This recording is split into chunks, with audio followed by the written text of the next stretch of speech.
Ladies and gentlemen, good day and welcome to the Q2 FY25 results conference call of NPST Limited hosted by Kirin Advisors.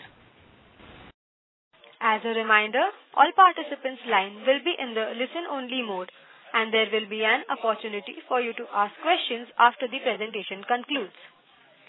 Should you need assistance during the conference call, please signal an operator by pressing star, then 0 on your touch-tone phone. Please note that this conference is being recorded. I now hand the conference over to Ms. Vaishnavi Ambokar from Kirin Advisors. Thank you and over to you, ma'am. Thank you, Nami. On behalf of Kirin Advisors, I would like to extend a warm welcome to everyone attending the NPST Limited Q2 FY25 conference call. We are pleased to have with us today NPST Senior Management Team, Mr. Deepak Singh Thakur, Chairman and Managing Director, Mr. Ashish Agarwal, Joint Managing Director, and Ms. Savita Vashisht, Executive Director.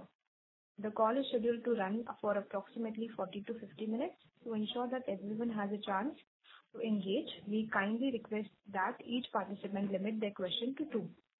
This will allow the management team to address as many inquiries as possible within the given time.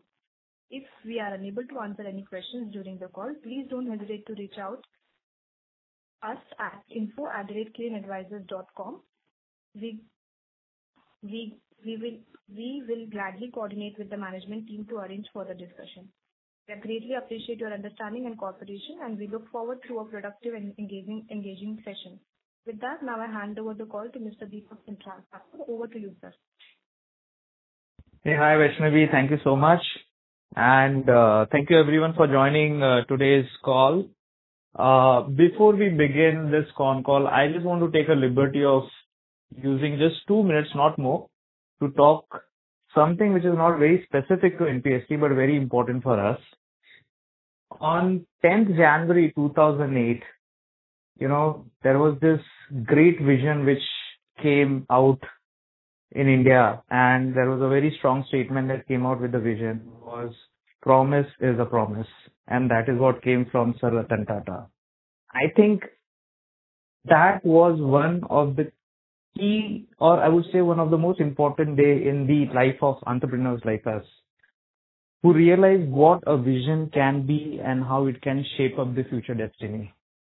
So we lost a great mind, we lost a great visionary, but ultimately what he did and what he built for people like us will always stay with us. And, today I would like to take this time to really thank him and the entire Tata Group for setting up such a great example for someone like us to really look forward and build the, future and a global aspiration. Thank you so much for giving me that time, everyone. Back to NPST. Although everyone knows about our business by now, I would like to take a few minutes first to very quickly stumble upon what exactly we have been doing for last, a couple of years now. You all know that we have built this entire payment business on the real-time payment technology that we are providing to banks. So for everyone to know, we are a technology partner to bank where we provide payment solutions where they can transact, operate seamlessly. Today, we do about 15 billion transactions every year and contribute about 7 to 8% of the total transaction processed in the country, or even more. About 15 banks odd who ride on our platform. If you understand the processing engine, this is where the decision around debit, credit, and processing certain transactions are taken. We sit inside bank when it comes to processing these transactions in the digital payment ecosystem. Products like mobile banking, IMPS, UPI, online dispute resolution, Bharat bill payment, these are the solutions we provide on our platform, on our technology stack. Furthermore, when you move up the value chain, what we do is we have built a payment platform, identifying the gap in the industry, wherein wherever there is a merchant acquiring requirement, an end-to-end merchant life cycle on our platform is provided to the banking ecosystem. which can further be an intake for fintech and payment aggregators and the merchants to operate seamlessly and consume payment services from the banks.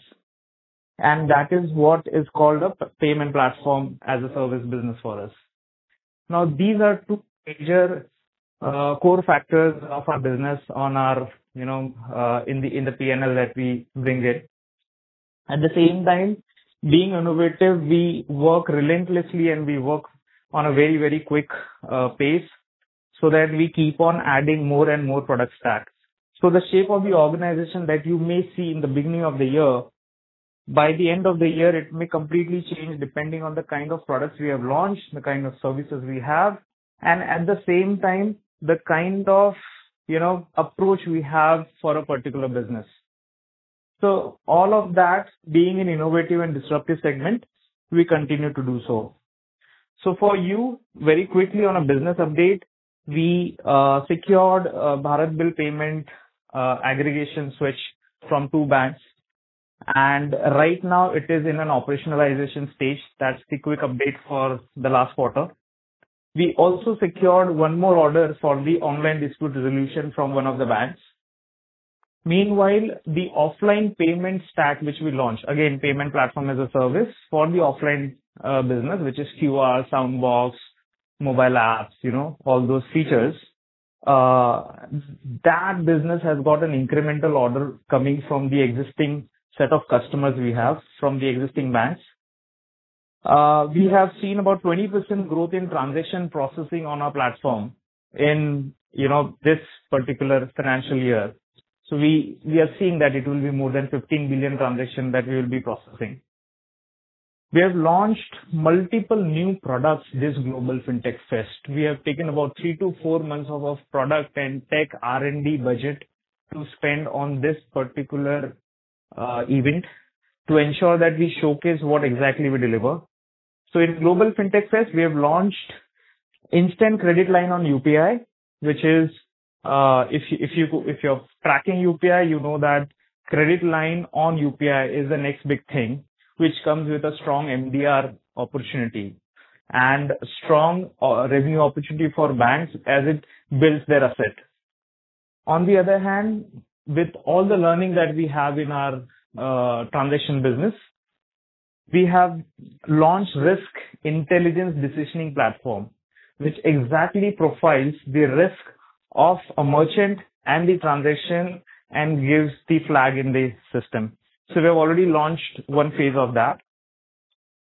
We have initiated payout POC under the guidance of one of the banks. We have added 2 banks. Now that's the urge of overall business that we had to add multiple banks in the ecosystem for the payment platform that we are providing. And let me tell you, we have successfully done that. We have also added FRM as part of the delivery that we will be doing on our platform. So FRM is something that we have just recently added. So these are very quick business updates for you guys. At the same time, for you all to know, the good news is that, we have been consistently working on taking our company to main board. And for that, there was one criteria which was left. By this half yearly result, we have been able to complete that criteria as well. And as soon as that was achieved and we saw that this is happening, first thing we did was went to the main board and we got the unanimous backing from them to go to the main board. And we decided to do that both in NSE as well as BSE. I'm very happy that employees are now getting what they have, they have invested in the organization in terms of their time, sweat, efforts. And ESOP has been granted as a first lot, which was released in 2023. So the approval has already been done. We launched Evoke 3.0, which is like complete upgrade of the platform that we have. And most importantly, although it was not there in last quarter, now that is why we call payment as a disruptive segment. In April, when the announcement around interoperability of internet banking is a need of the hour for the industry, when that was announced by the regulator, we were closely following it up. And finally, we have ventured into internet banking and mobile banking interoperability solution, where we are looking at a UPI kind of movement in internet banking and mobile banking, where the interoperability which never existed will now be due to the system that is being built right now. And we have ventured into it. We have partnered on that, and we are working with, can't release the names now, but yes, a few banks that we are already talking to. So that's again on the business update. When it comes to numbers for you all, happy to share that the growth trend continues. From half yearly FY24, 53.32 crore, what we achieved as a total income. We have gone up to about 129 crore, which is about 142%. EBITDA, you have already seen, has gone up from 32.65 to 36.75%. Our net profit margin has gone from 19% to about 26.13%, which is again 708 basis points. Congratulations, your EPS has gone up from 5.25 to about 17.42. Now really a good number for all those who have trusted us. At the same time, quarter-on-quarter numbers are also heartening because it's about 14.75% jump in revenue. Your EBITDA again has gone up from 22.15 crore to about 25.35 crore. And at the same time, your net profit has gone up from 15.60 to 18.16 crore. Well, that's all from the number. I think I've taken a good time now. But I straight away come to you guys, and if you have queries, questions, I would like to take it up. Thank you, Vaishnavi. Thank you very much, sir. We will now begin the question and answer session. Anyone who wishes to ask a question may press star and 1 on their touchtone telephone. If you wish to remove yourself from the question queue, you may press star and 2. Participants are requested to use handsets while asking a question. Ladies and gentlemen, we will wait for a moment while the question queue assembles.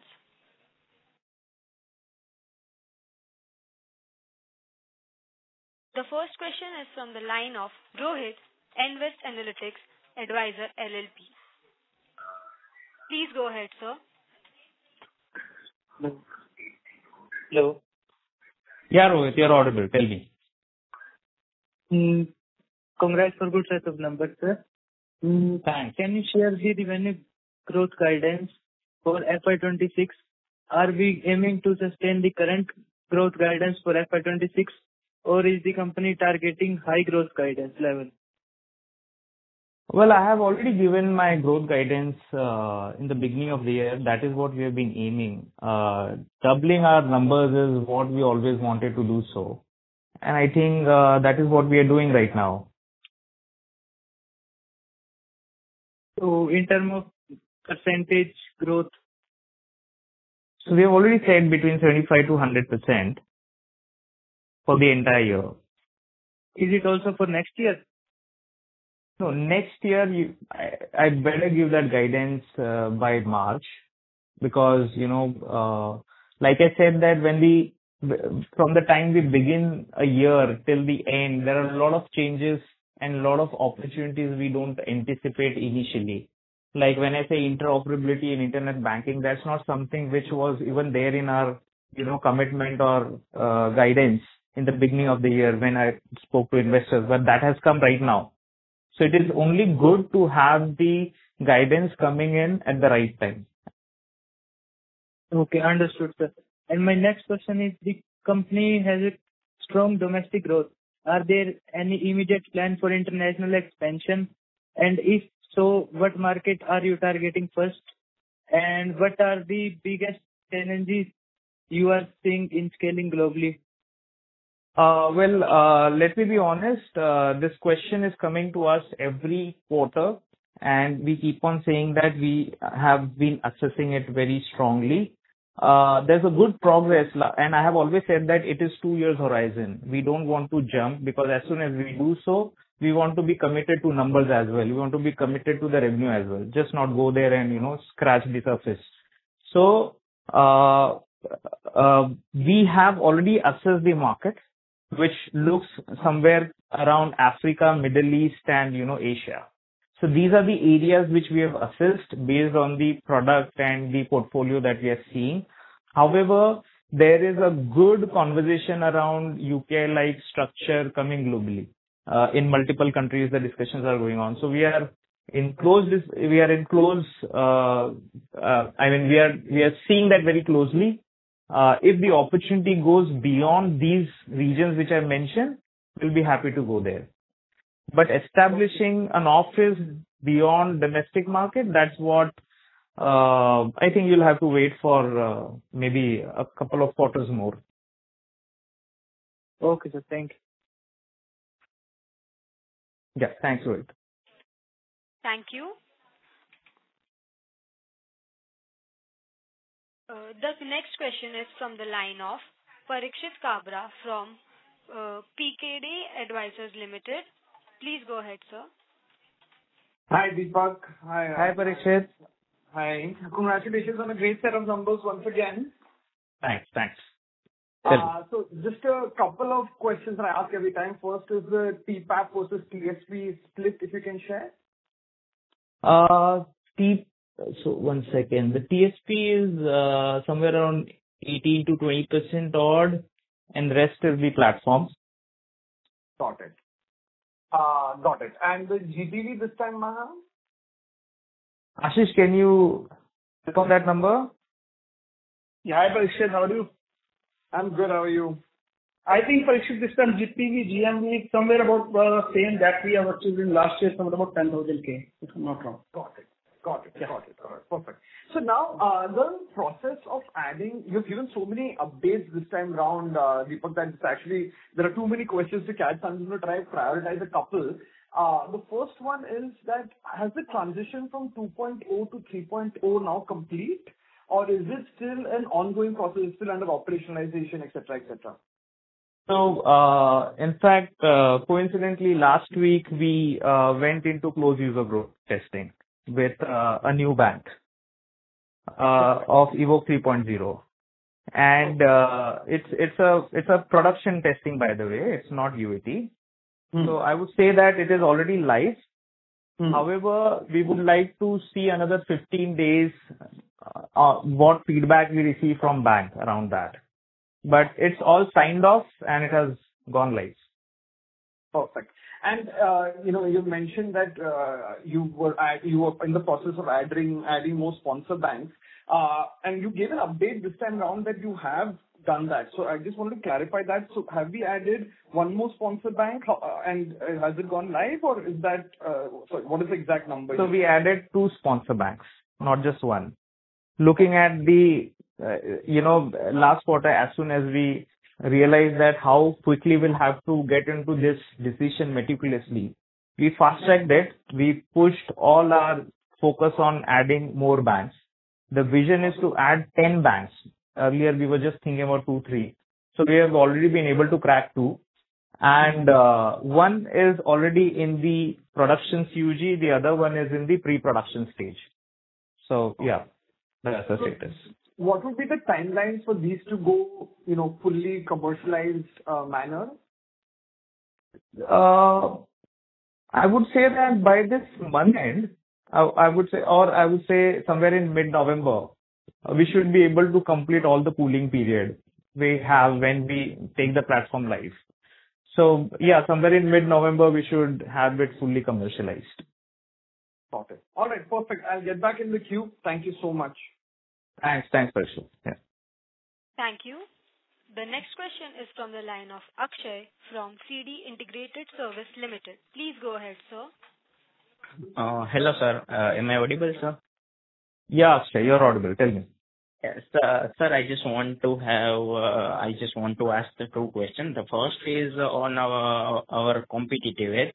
So, what competitive edge do we have when compared to the other big fintech companies like Paytm and PhonePe and all these things? So are they provide the same kind of solutions like we do provide, sir? So, whatever names you took, it can be our customer. not our competitor. If you understand, we are behind these companies who are directly into acquisition, who are acquiring either merchants or who are acquiring the customers. We provide the platform or the technology for them to operate seamlessly and acquire this business. So they can be our customer. When it comes to, so going back to your question, competitive edge, please understand that in last 3 years, we have evolved from being on the platform business, we have evolved from being purely a technology delivery company to also creating operational excellence and at the same time also building the compliance and the regulatory tech that such companies require to operate in this space. So while the other companies would be in a version wherein they are still building the platform, we are actually building regulatory requirements, compliance requirements, operational excellency. All of those pieces are added to our stack right now. That is what is Evoke 3.0. So that's the edge. Okay, sir. Okay. Thank you. Thank you for the answer. And the second question is that apart from the Canara Bank, which large commercial banks do we have as a client? Like I am, first of all, I would like to say that the Canara Bank Super App is very great. I am one of the user of that. And apart from that, for which bank are you developing that type of app, Super App? So we have already got an order for 2 more banks. This quarter they will go live, which is Kerala Grameen Bank and Karnataka Grameen Bank. And one more bank is in progress, but that's at the final stage right now. That's related to app. But when it comes to customers, around all the product which I mentioned in the beginning of the call, we have Bank of Maharashtra, we have State Bank of Mauritius, India, we have Tamil Nadu Mercantile Bank, we have Karnataka Bank, we have Kerala Grameen, Karnataka Grameen, we have DCB. So we have 15 plus banks right now who are using our services. Okay, understood, sir. But I just want to understand that the Canara Bank, which is one of our clients, so at which other banks operating at that type of scale, that level of scale, are they? Do we have any large customers like that? So honestly, if you compare the scale of Canara Bank, it has taken 10 years. So it would be wrong to say that, such a scale can come that quickly. We initially started with just a GPRS-based mobile banking solution, migrating SMS to GPRS somewhere in 2015, mid-2015 odd.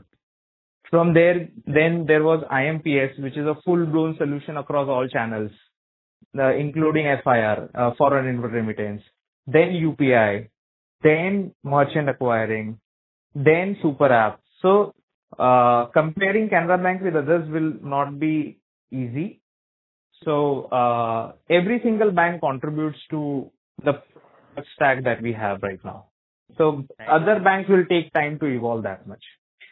Right. Understood, sir. So what is my understanding is that we first try to sell our one product and then we will cross-sell our other products. Absolutely. Absolutely. Right. Thank you for the answer, sir. Okay. Thank you. The next question is from the line of Senthil Kumar from Sincere Syndication. Please go ahead, sir. Yeah, hi, sir. Good evening. Congratulations on a good set of numbers. Senthil. Yeah. Hi. So I joined a little late because I was not able to log in. One thing which I want to know, what were the growth triggers that drove this sort of excellent set of numbers? And what are the growth triggers that are available to us in the future for the coming year for the guide to meet the guidance? Could you just take me through on that, sir? Sure. So,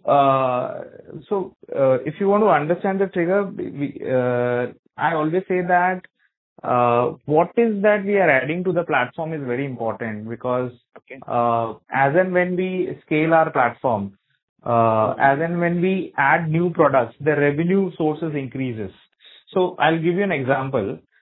We initially started doing the payment. Okay, last quarter or quarter on quarter, the growth that we are having, is majorly because the consistent growth of the transactions of the industry based on the acquisitions that we have got for our banks in the acquiring space, and then at the same time, the products that we have been delivering. So it has grown considerably over a period of time. So when it comes to TSP business, there is a continuous change request coming in. There is new product being sold to new banks. March 2023, we were 7 banks. Now we are about 15, in fact 16 banks odd. So the number of banks have also doubled. And when it comes to platform, when it comes to merchant space, when it comes to providing platform, initially it was just a simple payment solution, but later on we kept on adding stickiness to the platform. Today we are evaluating the revenue sources that we can generate from the regulatory tech product that we have launched on the platform. So that can also add basis points to the revenue that we are adding. So how we calculate is either it is additional business per platform or it is revenue per account. So on both the areas we target the growth. Perfect. So and in future, what you should be doing is you should be looking at multiple banks. So when we announce the partnership with multiple banks, that's in public. So you can see that what are the new banks that we are adding and what kind of products that we are adding. So there you will come to know how we are scaling it up. So like I mentioned about 2 banks right now, you will get the news as and when we progress further. Okay. From a client mining perspective, with the existing bank, how much could have been the volume led or product led? Any breakup broadly can you give us? I think Ashish has given the volume just now around the platform business. And when it comes to banks, I would say that we are processing about 15 billion financial transactions on a platform, which is about 8% of the total UPI volume in the country, 7 to 8% odd maybe. And when it comes to the merchant count serviced on our platform by our banks, that is as high as 2 million merchants, maybe 2.5 million merchants. And when it comes to the product stack, I would say there are about 7 to 8 products spread across the ecosystem. So it's horizontal and vertical both. Incremental banks are in pipeline and how much product suits are in line in the coming quarter? That depends on the funnel. Let's not anticipate that right now. Okay. One last question from my side. Any management changes sorry happen? to I think interrupt. Deepak Chan. We request you to kindly rejoin the queue for follow-up questions. Fine, not an issue. Only one last question from my side. One on, so Deepak Chand joined as chairman and managing director. Is it in? That's me. Okay, fine. That was me, and by rotation, by policy, it was to be reappointed. That is what. Okay. And when is the main board listing likely, sir? We got the approval from board as per the process. I don't know. It may take a couple of months, maybe. Maybe I think couple of months there is a process time. So we have already opened our postal ballot. So it will be closed by within next 30 days. Then we'll go for main boarding. Perfect. Thank you very much, sir. All the best. Thanks. Thank you. I request to all the participants to limit their questions 2 per participant. The next question is from the line of Bhuvan from Tiger Assets. Please go ahead. Hello. Congrats on the good set of numbers. Thanks, Bhuvan. Most of my questions have been answered. Just a couple of questions. When it comes to payment switches, I would like to know how banks pay you. Is it transaction value basis or per transaction, or is it a fixed cost, or how is it? So, multiple models. One is there is a license. If it is a very big account, then the affordability on OPEX model or SaaS model is not possible. So there it is license-based model. So within license-based model, there are multiple revenue sources. It can be license plus AMC, then per man day invested, then per man month of the support. So that is how you get paid. So we get paid per man days for development. We get paid per man month of the support and then license and AMC. When it comes to SaaS-based model, few banks pay us on per transaction, few banks pay us on revenue sharing model, and then there is also a subscription-based model very clearly. So our platform utilized by the merchants, there every month there is a fixed revenue per merchant that banks pay us, cost, not revenue, cost per merchant that banks pay us. So SaaS-based model also differs from the account to account. Okay. So, and another question is, because MDR is charged on credit UPI transactions, so can we expect higher realizations on that from banks?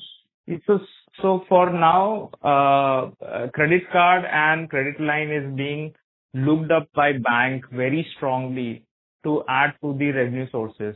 If that happens, for sure, we will also get some share out of it wherever we have SaaS-based model. Assumption that, this goes really well in the market. So if these products grow, for sure that creates an opportunity for companies like us. Okay. So presently, I'm sorry to credit interrupt. card UPI transactions are being supported, right? So, Yeah.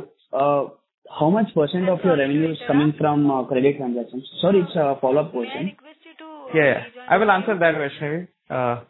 Yeah. So, right now, revenue is way too less. I mean, I don't have the split for that right now. We don't even calculate that revenue because the numbers are very, very less. So for now, let us not count that as a split. That the volume is very less.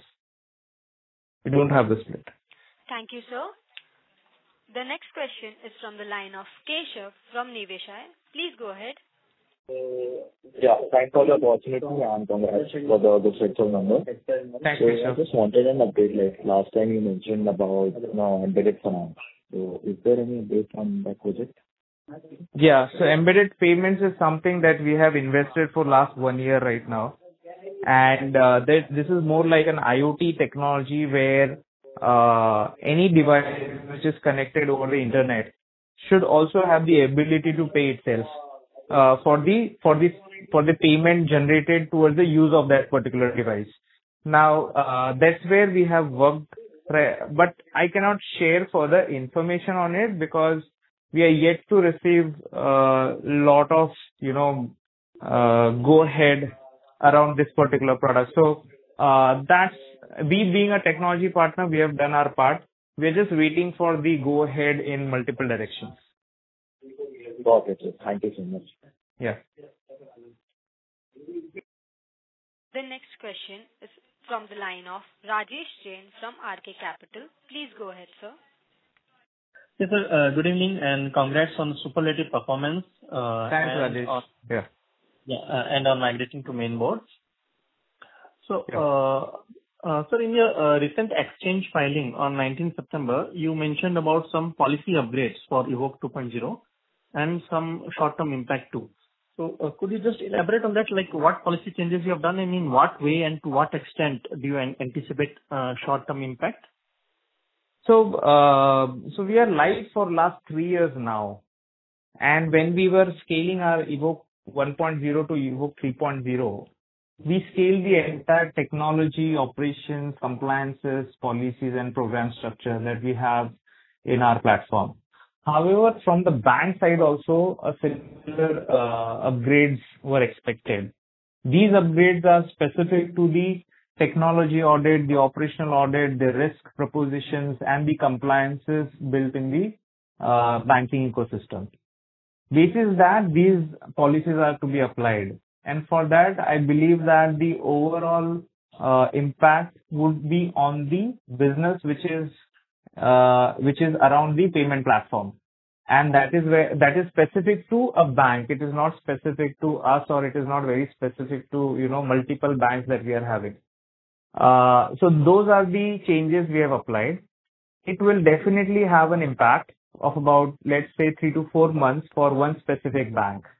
And then that's why when we bring multi-bank partner model, This is where the overall, changes of the migration happens, where one particular bank is in the closed user group testing, the other bank is in pre-production stage. So what will happen is in going forward, the first one will go through the entire policy upgrade, entire, compliances and the operational upgrades. On the other hand, the other two banks will also go live. Plus, the new product will also get launched. So that's how the overall, system works. Okay. So because it had an impact on our payment platform, we found it imperative to share that information with our shareholders. Yes, so that's great. I mean, this transparency is always welcome. That's great to know. You were given 75 to 100% guidance for FY25. So, was it for revenue or for PAT? And if it was for revenue, then how much could be the PAT growth? And given that you have done so stupendously in H1, could H2 be slightly lower than H1? Very slightly, because not only because of the large base of H1, but also because of the short-term impact. Could it be lower than? Could H2 be lower than H1? So I think there are 4 or 5 questions in one row. I hope I'll catch each of them. So first one, the guidance was for the revenue, but at the same time, everyone who are connected to those who have invested for quite long, they know that we have a very non-linear model of growth. So that's why when we grow not when we give the guidance around revenue, we ensure that our guidance around PAT or EBITDA, that follows the growth pattern of the revenue. So that's why when you hear my call, you will come to know that I'm not always talking about revenue. I'm also talking about the growth in EBITDA and growth in PAT. So that is in accordance with the revenue guidance which we are giving to for the entire year. Secondly, the growth that we expected, it's a good moment for us that, we did not anticipate this big jump in the H1 itself. So when we gave our guidance for the entire year was based on certain funnel and certain growth projections that we had within the organization.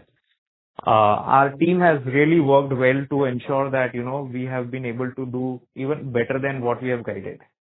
Going forward, even if we want to revamp our growth guidance, we have to relook at all the possibilities around the changes happening in the landscape, right from the policy changes which we shared in September, how it is going to impact one particular account which has a revenue impact on the platform, plus 2 more banks which is getting added, how it absorbs those impact.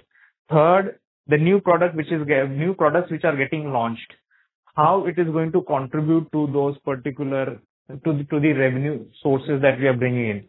Fourth, when we upgrade the platform, what are the new revenue channels that we are able to open up? So all that is at such a quick stage right now that it is very difficult for us to give the exact number for only 6 months. That's why we want to still hold it and understand the impact and then go ahead with the new guidance. So please allow us to come back on that. Okay. So you're saying that as of now, H2 is difficult. No, I'm just summarizing. I'm not asking any question. I'm just summarizing. Carry on. Huh. So you're saying that at this point it is not possible to estimate whether H2 will be lower or equal or higher than H1. That's what you're saying. Yeah, at this point of time, we still anticipate the growth. We are not saying that there will be reduction. We are still saying growth, but at the same time, what level of impact within 2 quarters, that is very difficult to share right now. Okay, fine. Sir, fine. I'll fall back in the queue. I have a few more questions, but I'll come back in the queue. Thank you. Sure. Yeah. Thank you, sir. The next question is from the line of Srinivas K from TIA. Please go ahead. Hi, Deepak. Congratulations for the excellent set of numbers. Hi, Srinivas. Tell me. So my question is about just follow up to the previous one. When you say multi-bank intelligence routing, what else is part of IPO 3.0? Are you implementing shadow ledger capabilities to connect with the core banking every time? And also, is it risk intelligence platform that you are talking about? Is it also part of the 3.0? I think you got it. You answered. So yes, one of the big challenge in the industry was that with the increasing traffic, it is very difficult to go to core banking for every single transaction. So what we did was we included mirroring and shadow ledger both in Evoke 3.0. Now every new bank that we go with the capability of shadow ledger and mirroring as part of Evoke 3.0. So what happens is, for everyone to understand, this is very technical. Instead of, let's say, in 10 hours, peak hour, there is for a particular merchant, there is about 1 lakh transaction hits.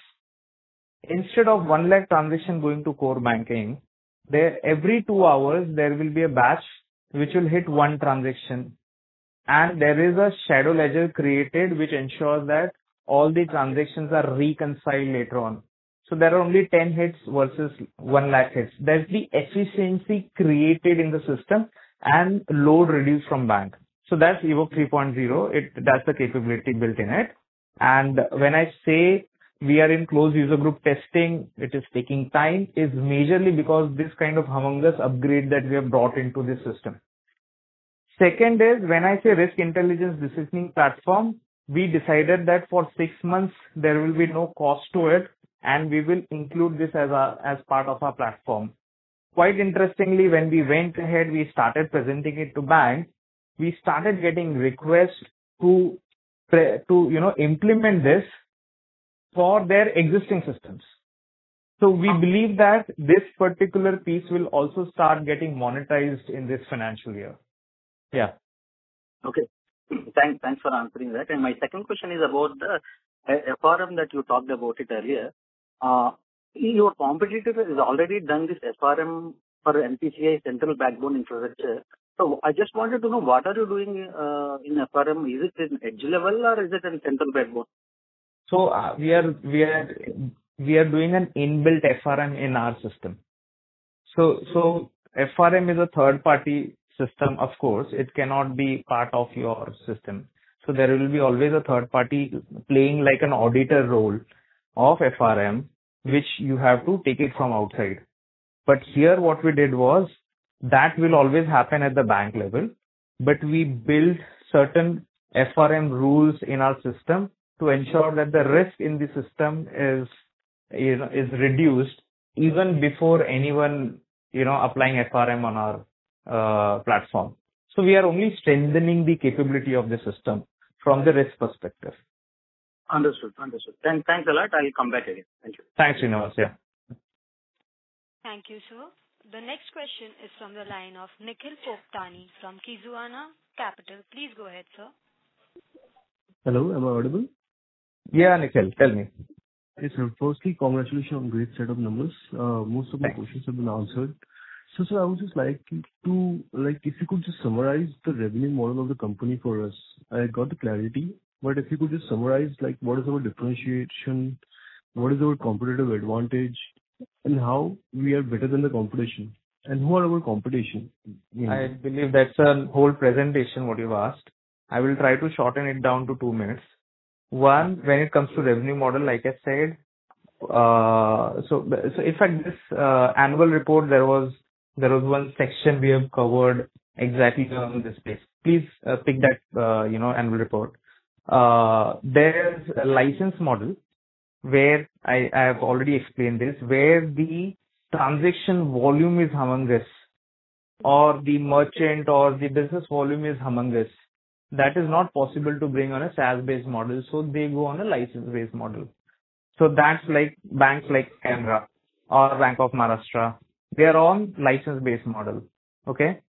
The other model is wherein, if at all, so there is a business case wherein we are providing offline payment platform to a bank, wherein the QR is generated, the logistics is taken care, then post-delivery support, operational support is given, then soundbox are delivered, then the technical support for soundbox is made available, the mobile app is given, on cloud infra is given, application is provided. For this entire solution, we get paid every month for every merchant that we deliver this solution as a package. So this again becomes a SaaS-based model, but subscription. The third one is where we get paid for every transaction processed in the platform. So these are various types of models that we work on. So to simplify it, we have license-based model and SaaS-based model. Within SaaS-based, we have transaction-based model, and then we have subscription-based model. Yes, sir. Thank you for sharing the insights. And sir, secondly, what is our like competitive landscape? Competitive landscape. Okay. So we have two different models. One is technology partner, wherein there are about 10 major players in the industry, maybe 7, 8 or 10, who provide UPI solution to and process more than 98% of the total volume. So all these players includes NPST, MindGate, Olive, Sarvatra, Infrasoft. These are the guys. When it comes to payment platform, honestly, I don't see much there. So I would not like to name any competitor here because everyone has a very different model. Like JustPay will be on a very different model, or NPST has a different model. So it differs. Yes. Thank you. Thank you, sir. That's it from my side, and congratulations on great set of numbers and all the best for the future for the digital banking. Thanks. Thank you, sir. The next question is from the line of Ashish Soni from Family Office. Please go ahead. Yes, one quick question regarding interoperability. You mentioned about internet banking and mobile banking. You said it can be as big as UPI. Can you throw more light on it for easier understanding? Okay. If I said that,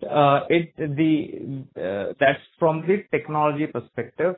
Volume-wise, that is not what I meant. But for a technology company like us, we now get an opportunity to build an interoperability in internet banking. So if that is the case, and if it turns out well, then for us, the opportunity is around all the 1,000, 2,000 banks in the ecosystem where internet banking exists. So the layers can be like top 50 banks where we can target, and then the next 100 banks, and then the next 1,000 odd banks. So this way we can target. So what happened was somewhere in 2016 when UPI was launched, we were a very, very small company. We did not have competing ability. We did not have enough funds to take risk. But today, thanks to our focused approach on UPI, not running anywhere beyond UPI, we have been able to scale well. And such an opportunity for us is a great, is at a very opportunistic time, because now we are in a position to go and attack this particular market. So that's about internet banking interoperability. And regarding international operations, is competition-wise, I think your competitive intensity will be different. So have you done mapping in terms of what product can sell as this sort of thing, or do we need to tweak something of that sort? If you can throw some light on that regard, at least for So every time I talk to, investors when it comes to international market, this is what I always mean, that you cannot go plain vanilla, pick the thing as is and go to international market, even though there's a great India story. So you rightly pointed out the mapping, product type, product sizing, the industry sizing, all of that has to be done. That's why I always request everyone to wait for, a couple of years. So maybe a year more for you to understand that this entire exercise takes time, where we need a local partner, where we need these people to, actually take our product and tell us where it can be reshaped. So we are in that stage already, wherein we have tested in Africa, Middle East, and somewhere, we are also trying to check the Southeast Asian markets. So we are in that stage right now, wherein product resizing, or I would say reshaping, is something that we are learning. And maybe 2 quarters we should be in good position to identify the exact market target that we have. Thanks and all the best. Thanks. Yeah. Ladies and gentlemen, that was the last question for today. As I now hand over the conference over to Ms. Vaishnavi Ambokar from Kirin Advisors for the closing comments. Thank you everyone for joining the conference call of NPST Limited. If you have any queries, you can write us at info@kirinadvisor.com. And once more, thank you to the management team and participants for joining the conference call. Thank you. Thank you. On behalf Thanks, Meena. Thanks, everyone. On behalf of Kirin Advisors, that concludes this conference. Thank you for joining us, and you may now disconnect your lines. Thank you. Thanks. Thank you. Yeah. Thank you.